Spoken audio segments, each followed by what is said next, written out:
Manu Rainforest is located in the southeastern corner of Peru, a country in South America.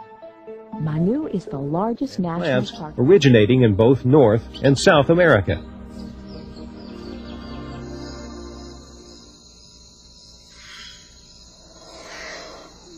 have something in common. They are endangered. Macaws are beautifully colored birds with long pointed wings and heavy, powerful. 8 of these are in danger of extinction because macaws are captured and sold to pet stores. Here in Manu Rainforest, there are 7 species of parrots. Macaws are the largest birds in the parrot family. There are 16 species of macaws in the world. Adult macaws are some of the most beautiful birds in the jungle, yet their chicks are like ugly ducklings. Scientists measure the bird's beak. It is probably a family.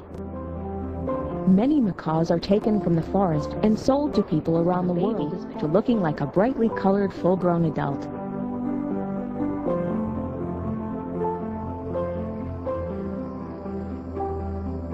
Parents feed their chicks a mixture of toxic seeds. This few join together. The macaws fly in pairs. If there are more than 2 flying together, 3 months after hatching, this macaw prepares for its first flight. macaw are all animals that live. Macaws are beautifully colored birds with long pointed wings and heavy, powerful beaks.